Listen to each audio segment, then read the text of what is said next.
Hi, how are you? What can I say? My worst fears were realised with the referendum result.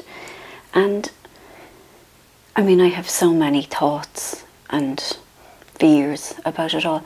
But I'm going to leave it at that for today because it's too complex to get into. And in a way, I'm not British. Like, what right do I have to have an opinion on a democratic decision, even if I do feel that democracy was hijacked by a career politician, a very ambitious one. But anyway, what can't be cured must be endured, and that's where we are today. And in other news, Ireland, we had the heroic non-win against the French yesterday, and I feel fine about it because I'm so proud of our team, I'm so proud of our managers, and most of all, I am so proud of our fans. I just want to tell you about something. 4 years ago, I was at the Euros in Poland, in Gdansk, which is just fabulous because I get to say Gdansk. And we were going to the match and we had to get a train.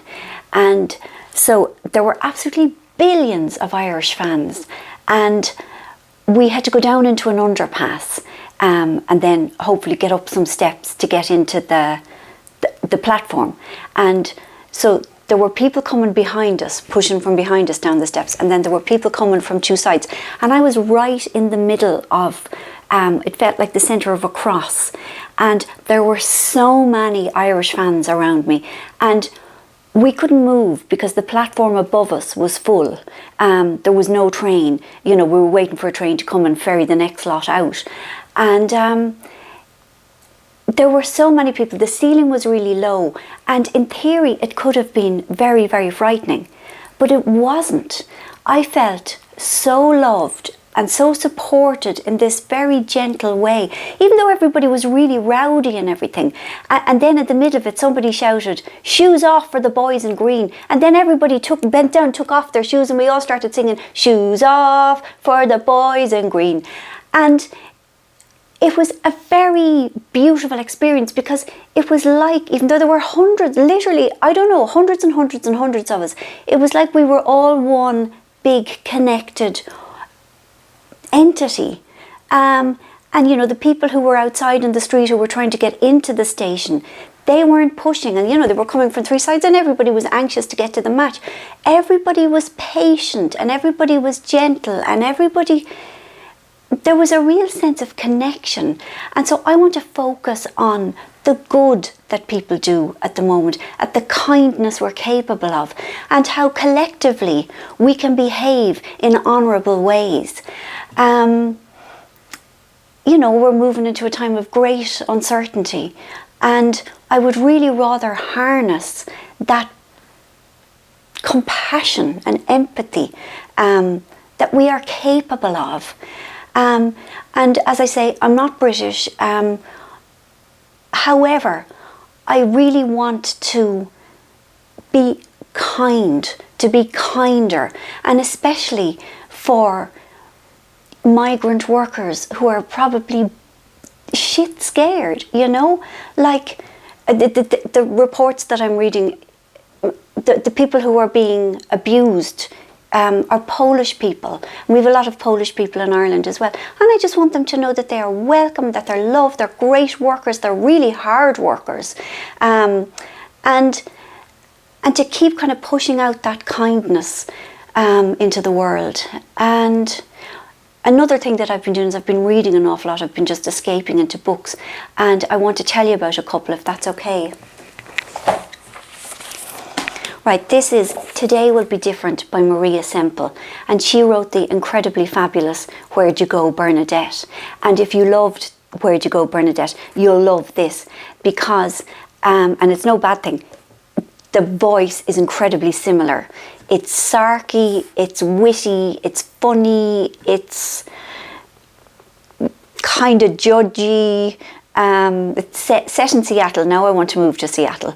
I'm very, very suggestible because the last book was partly set in Antarctica, and as a result, me and himself there behind the camera, we went on our holidays there. So yeah, Seattle next. And another book is The Dark Beloved by Helen Falconer. Now this is a young adult novel, and it's a follow-up to The Changeling, which is, it's just fantastic. It's a fairy tale, a modern fairy tale, but in it the fairies are mischievous because they are. It's set in the west of Ireland. It's very beautiful. It's quite funny. It's very sweet, and I really love the first one. I'm looking forward to this one. And I had to stop doing my makeup column for the Irish Tatler because I'm really trying to work hard on the scribing, and it meant that I wasn't getting sent any new free stuff, and that was always a kind of a terrible wound. But the other day, I think it might have been Friday, the terrible Friday, Clarence sent me some things, and I was so touched that they would still send them to me, even though I have no, I can't write about them at the moment. But can I show them to you? Because they're really beautiful. It's 2 eye palettes and a mascara. So I will try the mascara, and I'll report. I might do a little written thing for you, and maybe photos of my eyelashes after I've done them. But we'll have a look at the brush. Oh, that's a fine brush. That's a brush and a half now. You'd know all about that on your eyelashes. And wait, like, the palettes are beautiful. I'm sort of obsessed with browns at the moment, I suppose because it's summer. We're meant to have the goldens to go with our tan. Yeah, the tan. No tan. Living in Ireland, no tan, thank God. Do you see them colours? Aren't they absolutely beautiful? They're too good to touch yet. I'll keep them for about a week and sleep with them and stuff. And say, I love you, little brown palette. And then eventually I'll use it. And then there's a nude one.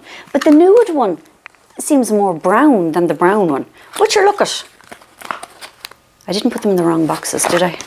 Sure I could have. No, it says it's nude. Do you see what I mean? There's more colours there. Like, that's pink. That's not nude. That's black, nearly. Anyway, aren't they gorgeous? And in other news, my beloved sister Katrina is home from New York. She arrived on Saturday night with her husband Sean, and I'm so happy to see her. And we watched the match together yesterday over at Old Woman's. A poor old woman isn't well. That's a bit of a worry. But so we watched the match, and it didn't go our way, but it was fine. We did our best. We were very proud of the team. And then we spent the rest of the afternoon, myself and Katrina and the Redsers, who are her nephews, my nephews too, singing Justin Bieber songs. And that was really, really lovely. Both Dylan and Oscar are mildly obsessed with Katrina, and they were sort of hanging out of her and shoving each other aside, trying to get access to her, and it was lovely to see, because Oscar, who's the younger Redser, isn't a sappy child, and the only person that I've ever seen him really love until now is Emma, our niece, who's 16. But I mean, we all adore Emma. But I just want to tell you about Oscar. He was on the beach picking shells with Rita Ann, my sister, his mother, and he gathered up a load of them, and he says, right, I'm going to give half of my shells to you and half of my shells to Emma. And Rita Ann said, oh God, that's so lovely of you, Oscar. Thank you so much. I'm really touched. That's really kind of you. And Oscar said, I've changed my mind. I'm going to give them all to Emma. He adores Emma. He just loves her. And this afternoon, myself and Katrina are having sisterly time together. Excuse me.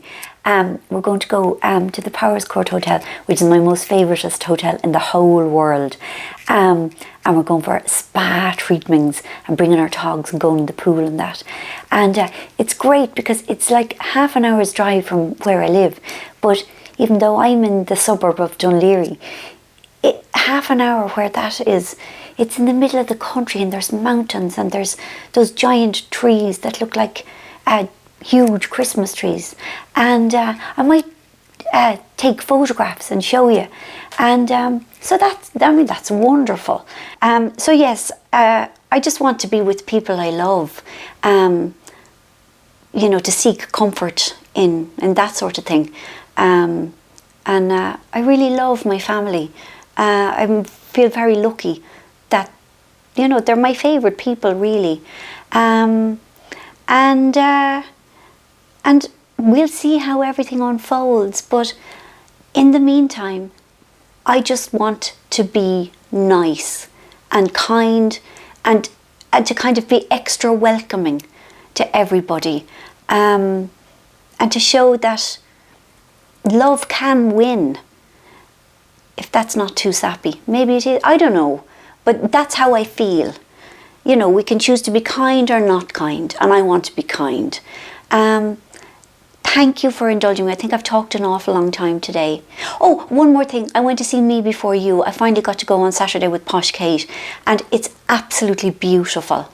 Again, if you're looking for a reason to cry, go. And also, I was very, very honoured and touched that Louisa was reading Sushi for Beginners, one of my books in it. I mean, that was such a thrill. So, we must focus on the good. Thank you for indulging me. Have a nice week. Be kind to yourselves. Let other people be kind to you. Bye. Thanks.